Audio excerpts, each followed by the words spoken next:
Education ನೀವೇನೋ 15,000ನೋ 20,000ನೋ 25,000ನೋ fees ಕೊಟ್ಟು ಸುಮ್ಮನೆ ಆಗಿಬಿಡ್ತೀರ. ಆದರೆ ನಿಮ್ಮ ಆಕಾಂಕ್ಷೆಗಳು ಕನಿಷ್ಠ 25 ಲಕ್ಷಕ್ಕೆ ಇರ್ತವೆ. ಅದನ್ನೆಲ್ಲ ಪೂರ್ಣ ಮಾಡಲಿಲ್ಲ ಹಾಗೆ ಅಂತ ಹೇಳಿದ್ರೆ ಭಾಳ ಕಷ್ಟ ಆಗ್ತದೆ. ಅಂಥದ್ರಲ್ಲಿ ಹೆಚ್ಚು ಕಮ್ಮಿ ಇಲ್ಲಿವರೆಗೂ 100ಕ್ಕೆ 100 10th ಅಂಕಗಳನ್ನ ಗಳಿಸಿರಬೇಕು ಅಂತ ಅನಿಸ್ತದೆ ಪ್ರತಿ ವರ್ಷವೂ ಕೂಡ. ಅದರ ಜೊತೆಗೆ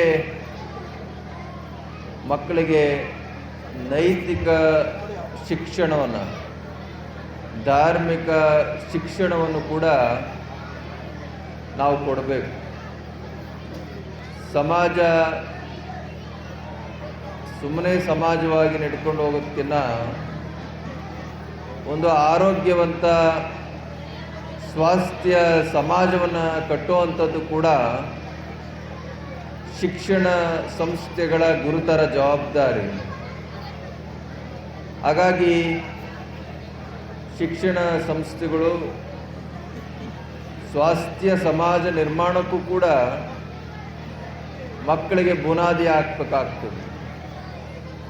ನಾವು ನೀವೆಲ್ಲ ಓದಬೇಕಾದ್ರೆ ಒಂದು ಮಾರಲ್ ಎಜುಕೇಷನ್ ಅಂತ ಇಟ್ಟು ಅದಕ್ಕೊಂದು ಪೀರಿಯಡ್ ಇಟ್ಟು ಅಲ್ಲಿ ನೀತಿ ಕಥೆಗಳನ್ನು, ಪಂಚತಂತ್ರದ ಕಥೆಗಳನ್ನು ಬೋಧನೆ ಮಾಡ್ತಾ ಇದ್ವಿ. ಅವು ನಮ್ಮ ಜೀವನದ ಮೌಲ್ಯಗಳನ್ನು ಹೆಚ್ಚಿಸುವಂಥ ನಿಟ್ಟಿನಲ್ಲಿ ಎಲ್ಲರನ್ನೂ ಸಮಾನವಾಗಿ ಕಾಣುವಂಥ, ಎಲ್ಲರನ್ನೂ ಗೌರವಯುತವಾಗಿ ಕಾಣುವಂಥ ಸಂಸ್ಕಾರಗಳನ್ನು ಶಿಕ್ಷಣ ನಮ್ಗೆ ಹೇಳ್ಕೊಡ್ತಾ ಇತ್ತು. ಈಗ ನಾವು ಗೋವಿನ ಹಾಡನ್ನು ಯಾವ ಪಠ್ಯದಲ್ಲೂ ಕಾಣಲಿಕ್ಕೆ ಸಾಧ್ಯ ಇಲ್ಲ. ಇದೆಯಾ ಈಗ ಗೋವಿನ ಹಾಡು?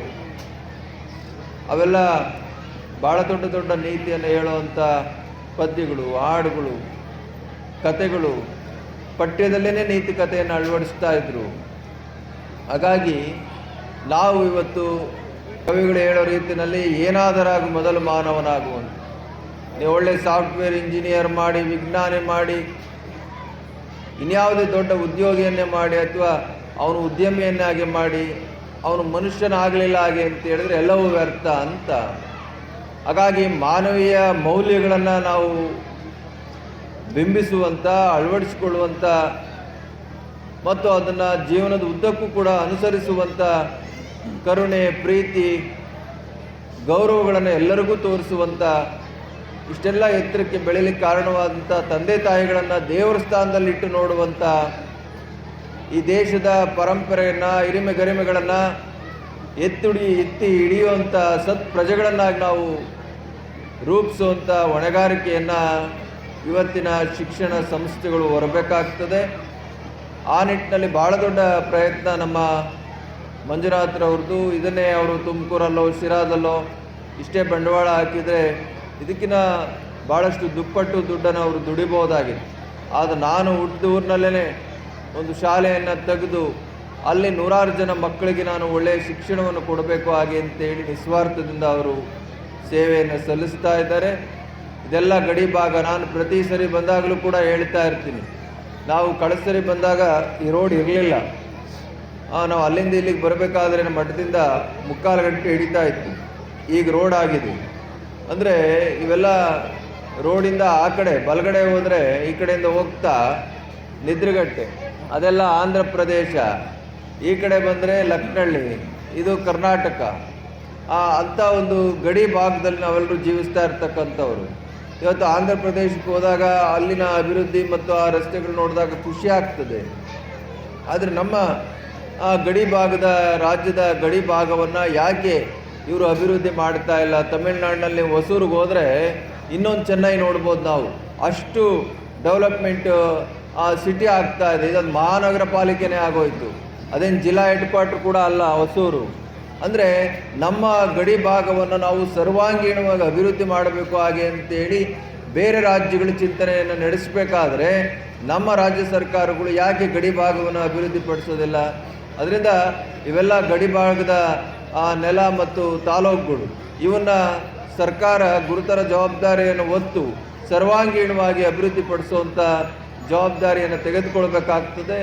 ಆ ನಿಟ್ಟಿನಲ್ಲಿ ಈ ಸಂಸ್ಥೆಗಳು ಭಾಳ ದೊಡ್ಡ ಕೊಡುಗೆಗಳನ್ನು ನೀಡ್ತಾ ಇದ್ದಾವೆ ಅನ್ನುವಂಥ ಮಾತನ್ನು ಈ ಸಂದರ್ಭದಲ್ಲಿ ಹೇಳ್ತಾ ಇವತ್ತು ಮಕ್ಕಳು ಎಲ್ಲ ನೋಡ್ತಾ ಇದ್ದೀವಿ. ಯಕ್ಷಗಾನ ಒಬ್ಬ ಹಾಕಿದ್ದಾನೆ, ಶಿವನ ಅವತಾರ ಒಬ್ಬ ಹಾಕಿದ್ದಾನೆ. ಇವು ಬರಬೇಕು. ನಮ್ಮ ಪುರಾಣವನ್ನು, ನಮ್ಮ ಸಂಸ್ಕೃತಿಯನ್ನು ಬಿತ್ತರ ಮಾಡುವಂಥ ಇದನ್ನು ನಾವು ಇವತ್ತು ಮಕ್ಕಳಿಗೆ ಹಾಡಿನ ಮೂಲಕ, ನೃತ್ಯದ ಮೂಲಕ, ನಾಟಕದ ಮೂಲಕ ನಾವು ಕಲಿಸ್ಬೇಕಾಗ್ತದೆ. ಅವರು ಆ ಜೀವನ ಪರ್ಯಂತ ನಾನಿಂಥ ಪಾತ್ರ ಹಾಕಿದ್ದೆ, ನಾನಿಂಥ ಹಾಡಿಗೆ, ಇಂಥ ಪೌರಾಣಿಕ ನಾಟಕಕ್ಕೆ ನಾನು ಪಾತ್ರ ಮಾಡಿದ್ದೆ ಹಾಗೆ ಅಂತೇಳಿ, ನಾನು ಕುಣಿದಿದ್ದೆ ಹಾಗೆ ಅಂತೇಳಿ ಹೇಳ್ಕೊಳ್ತಾರೆ. ಅದರಲ್ಲೊಂದು ಇತಿಹಾಸ ಇರ್ತದೆ. ಹಾಗಾಗಿ ಶಿಕ್ಷಣ ಸಂಸ್ಥೆಗಳು ಕಾರ್ಯಕ್ರಮವನ್ನು ಮಾಡಿ ಕೇವಲ ಪೋಷಕರಿಗೆ ಸಂತೋಷಪಡಿಸುವಂಥದ್ದು ಅಷ್ಟೇ ಆಗಬಾರ್ದು. ಅವರು ಎಲ್ಲೋ ಒಂದು ಕಡೆ ಸಂದೇಶ ನೀಡುವಂಥ ನೃತ್ಯ ರೂಪಕಗಳನ್ನು, ನಾಟಕಗಳನ್ನು ಕೂಡ ಅವರು ಬಿತ್ತರಪಡಿಸಬೇಕು. ಆ ನಿಟ್ಟಿನಲ್ಲಿ ಆ ಮಕ್ಕಳನ್ನ ನೋಡಿದ್ರೆ ಭಾಳ ಖುಷಿ ಆಗ್ತದೆ. ನಮ್ಮ ಮಂಜಣ್ಣ ಮತ್ತು ಅವರ ಮಕ್ಕಳು ಅವ್ರಿಗೆಲ್ಲ ಅವರು ಸಂಸ್ಕಾರ ಕೊಟ್ಟಿದ್ದಾರೆ. ಅವರೆಲ್ಲ ಮುಂದೆ ನಿಂತು ಈ ಸಂಸ್ಥೆಯನ್ನು ಮುನ್ನಡೆಸ್ಕೊಂಡು ಹೋಗ್ತಾ ಇದ್ದಾರೆ. ಹಾಗಾಗಿ ಒಂದು ಒಳ್ಳೆಯ ಸಂಸ್ಥೆ ಮತ್ತು ಬೇರೆ ಬೇರೆ ಆಯಾಮಗಳಲ್ಲಿ ಕೂಡ ಗಡಿ ಭಾಗದಲ್ಲಿ ಶಿಕ್ಷಣ ಸಂಸ್ಥೆಗಳನ್ನು ತೆರೀಬೇಕು ಹಾಗೆ ಅಂತ ಅವ್ರಿಗೆ ಹೇಳಿದ್ದೇವೆ. ಅವರು ಕೂಡ ಶಕ್ತಿ ಮೀರಿ ಪ್ರಯತ್ನ ಮಾಡ್ತಾ ಇದ್ದಾರೆ. ಅದರ ಜೊತೆಯಲ್ಲಿ ಶ್ರೀಮಠ ಯಾವಾಗಲೂ ಕೂಡ ಈ ಸಂಸ್ಥೆಯ ಜೊತೆಯಲ್ಲಿ ಇರ್ತದೆ ಅನ್ನುವಂಥ ಮಾತನ್ನು ಈ ಸಂದರ್ಭದಲ್ಲಿ ವ್ಯಕ್ತಪಡಿಸ್ತಾ, ನಿಮ್ಮೆಲ್ಲರ ಜೀವನದಲ್ಲಿ, ಮಕ್ಕಳ ಜೀವನದಲ್ಲಿ ಭಗವಂತ ಸುಖ ಸಮೃದ್ಧಿಯನ್ನು, ಆರೋಗ್ಯಪೂರ್ಣ ಬದುಕನ್ನು ಸದಾ ಕರುಣಿಸಲಿ ಹಾಗೆ ಅಂತೇಳಿ ತುಂಬು ಹೃದಯದಿಂದ ಹಾರೈಸ್ತೀನಿ.